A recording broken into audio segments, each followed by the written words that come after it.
نحمده ونصلي على رسوله الكريم أما بعد فقد قال الله تعالى في القرآن المجيد والفرقان الحميد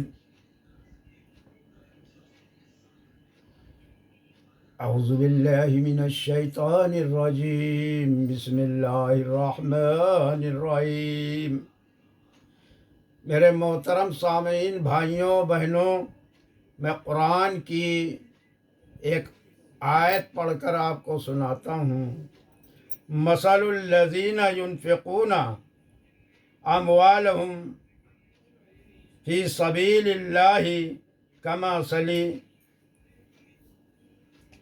حبۃ انبتت سبع سنابل فی کل سنبلۃ مئۃ حبہ۔ جو لوگ اللہ کی راہ میں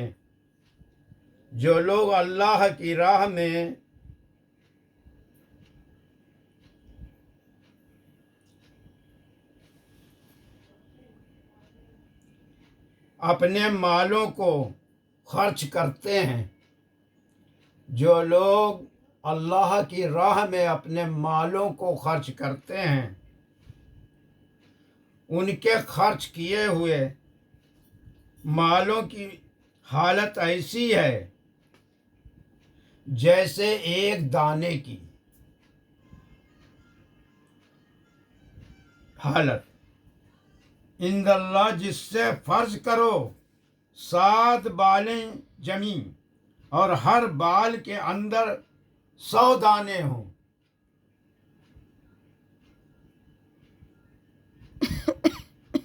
اور یہ افزونی خدائے تعالیٰ جس کو چاہتا ہے عطا فرماتا ہے۔ یہ آپ کو میں بتا رہا ہوں قرآن سے کہ اللہ کی راہ میں، اب اللہ کی راہ کیا ہے؟ جو کام ہم کر رہے ہیں یہ بھی اللہ کی راہ ہے، درس قرآن ہو رہا ہے، اس میں عورت مرد سب آتے ہیں، ناشتہ کھانا پانی سب ہوتا ہے۔ اب اس کے اندر کوئی کسی طرح سے بھی مدد کرے گا، کوئی اسٹیج سجوا لے گا، کوئی کرسیاں سمیٹ دے گا، کوئی جس بھی طریقے سے، تو دیکھا آپ نے دنیا کے اندر تو سود بیاج حرام ہے، لیکن اگر آپ نے اللہ کی راہ میں 100 روپیہ دیا تو دیکھا اس کی کیا مثال یہ اللہ نے دی ہے۔ اتنا آپ کو وہاں بڑھ چڑھ کے، نہ صرف وہاں بلکہ یہاں بھی آپ کی دنیا و آخرت دونوں بنے گی۔ قرآن کی نشر و اشاعت، قرآن کی تبلیغ بہت بڑا کام ہے، بہت بڑا، یہ نبیوں والا کام ہے۔ ہسٹری میں نہیں جائیں گے، یہی وہ کام ہے جو نبی کیا کرتے تھے، یہی وہ کام ہے جس کو جاتے وقت آپ ہم پر، اپنی امت پر اس کام کو ڈال گئے کہ اب اس کام کو ہم سب کو کرنا ہے۔ اور اب یہ حکم ہے اور نہ کرنا حکم کے خلاف ورزی ہے، اور جب ہم حکم کے خلاف چلیں گے تو ہم پر مصیبتیں آئیں گی، اللہ کے قہر ٹوٹیں گے، عذاب آئیں گے۔ دوسری جگہ حدیث سے بتا رہا ہوں، حدیث نہیں یہ بھی قرآن ہے، سورہ توبہ، اللہ تعالیٰ ارشاد فرماتا ہے، اور جو لوگ سونا چاندی مال و دولت وغیرہ ذخیرہ، بطور ذخیرے کے جمع کرتے ہیں اور جوڑتے رہتے ہیں اور اس کو خدا کی راہ میں خرچ نہیں کرتے، تو اسے اے پیغمبر آپ ان کو دردناک عذاب کی خوشخبری سنا دیجیے۔ کون کہہ رہا؟ اللہ۔ آپ ان کو دردناک عذاب کی خوشخبری سنا دیجئے، اور یہ عذاب انہیں اس دن ہوگا جس دن کے ان کی جمع کردہ دولت کو دوزخ کی آگ میں تپایا جائے گا، پھر اس سے ان کے ماتھے، ان کی پہلو، ان کی پیٹیں داغی جائیں گی، اور ان سے کہا جائے گا یہ ہے وہ تمہاری دولت، وہ دولت جس کو تم نے اپنے لیے جوڑا تھا اور ذخیرہ کیا تھا، پس مزہ چکھو اپنی دولت اندوزی کا۔ یہ سورہ توبہ آیت نمبر 350 اور 24 میں ہے، یہ قرآن کے اندر۔ تو یہ دونوں جو ہم نے چیزیں بتائیں یہ دونوں قرآن سے ہیں۔ تو میرے محترم دینی بھائیوں، پھر ہم کہیں گے تھوڑا سا وقت ہے، بہت لمبا وقت کسی کے پاس بھی نہیں ہے۔ ابھی آپ کے پاس قرآن پڑھنے کا ٹائم نہیں ہے، قرآن میں بیٹھنے کا ٹائم نہیں ہے۔ جب ملک الموت آ جائیں گے آپ کے سریانے چلو، تب آپ کہہ سکیں گے میرے پاس ٹائم نہیں ہے۔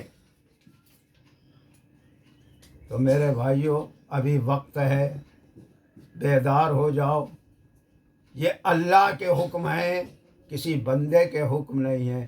ان حکموں کا پالن کون کر رہا ہے، کتنے کر رہے ہیں جو عذاب نہ آئے؟ یہ سارے عذاب ہمارے اعمالوں کے نتیجے میں آ رہے ہیں۔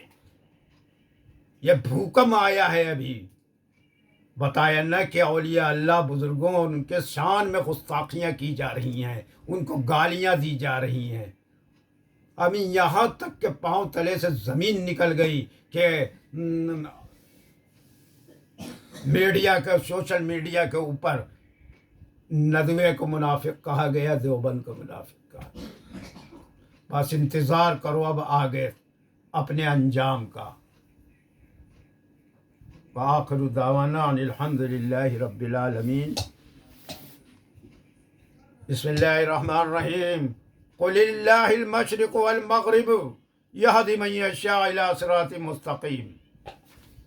یہ ایک آیت ہم نے آپ کے سامنے پڑھ کر سنائی، اس کا ترجمہ ہے آپ فرما دیجئے کہ جب مشرق اور مغرب اللہ ہی کی ملک ہیں، جس کو خدا ہی چاہیں سیدھا راستہ بتلا دیتے ہیں۔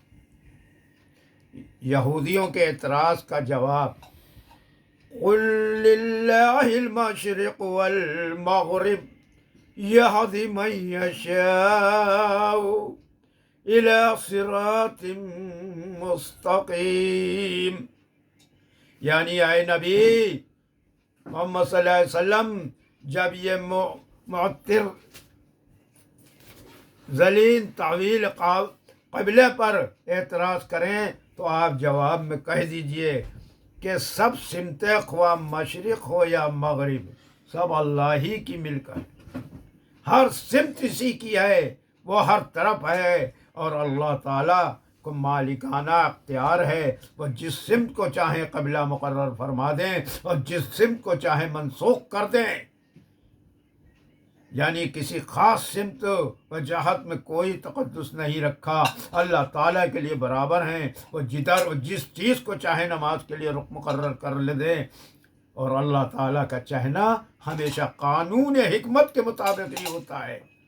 ہم نے کسی عداوت یا تعصب میں قبلے کو نہیں بدلا، بلکہ اللہ تعالیٰ کے حکم سے بدلا ہے، اور ہم تو حکم کے بندے ہیں۔ پہلے بیت المقدس کی طرف منہ کرنے کا حکم دیا تو ادھر منہ کر کے نماز پڑھتے رہے، اب کعبہ کی طرف منہ کرنے کا حکم ملا تو اس حکم کی تعمیل کریں گے، کیونکہ اس کے احکام کی تعمیل ہی اصل ہدایت و عبادت ہے۔ غلام اور بندے کو یہ پوچھنے کا حق نہیں ہے کہ پہلے یہ حکم کیوں دیا تھا اور اب یہ حکم کیوں دیا۔ اللہ تعالیٰ ہی جسے چاہتے ہیں سیدھی راہ چلنے کی توفیق عطا کرتے ہیں، اور سیدھی راہ یہی ہے کہ انسان ہر حکم حق جل شانہ کی فرما برداری کے لیے ہمہ وقت تیار رہے، جو حکم مل جائے بے چوں و چرا اس پر عمل کرے۔ تو اس آیت میں جہاں اللہ تعالیٰ کے حکم اور دین اسلام پر اعتراض کرنے والے کو سفیہ یعنی احمق، کم عقل، بیوقوف ٹھہرایا ہے، وہیں مومنوں کو یہ ادب سکھایا گیا کہ ان کا کام صرف حکم کی بجاوری ہے۔ جدھر انہیں متوجہ ہونے کا حکم دیا جائے یہ اسی طرح متوجہ ہو جاتے ہیں۔ تو یہاں سے معلوم ہوا کہ سلامتی اور امن طریق میں ہے کہ اللہ اس کے رسول صلی اللہ علیہ وسلم کے احکام کو بلا چوں و چرا اختیار کر لیا جائے۔ دیکھیے پھر میری وہی بات آ جاتی ہے، میں تو پہلے بیان کرتا ہوں پھر تفصیل، لیکن آ جاتی ہے، اللہ کا وہ ہے۔ یہ تھے سب منافق، یہ تھے یہودی، یہ تھے نصارہ۔ ہم لوگ کون ہیں؟ کیا کہتے ہیں ہم لوگ اپنے کو؟ کیا آج حجت بازیاں نہیں ہیں؟ یہ کاہے کے جھگڑے اور فتنے اس وقت برس رہے ہیں آسمان سے؟ کاہے کے ہیں؟ حجتوں کے ہیں۔ ارے بھائی ہم سے بڑے ہیں، ہم سے زیادہ قابل ہیں، قرآن کی بات ہمیں بتا رہے ہیں، بغیر ہم چوں چرا مان لیں اپنی غلطی کو اور غلط راہ چھوڑ کے صراط مستقیم پر آ جائیں۔ چھوٹے ہم، اگر چھوٹے یہاں نہیں ہونا چاہتے آپ، نہ ہوئیے چھوٹے، پھر وہاں سب کے سامنے ذلیل ہوئیے گا میدان حشر میں۔ دعا کیجیے اللہ تبارک و تعالیٰ کا بے انتہا شکر و احسان ہے کہ جس نے بیت اللہ کو ہمارا قبلہ بنایا۔ اللہ تعالیٰ ہمارے قبلے کی افضلیت و بزرگی کو بلند فرمائے اور ہمیں اپنے محترم قبلے سے صحیح تعلق نصیب فرمائے، آمین۔ وآخر دعوانا ان الحمد للہ رب العالمین۔ لا الہ الا اللہ محمد رسول اللہ صلی اللہ علیہ وسلم۔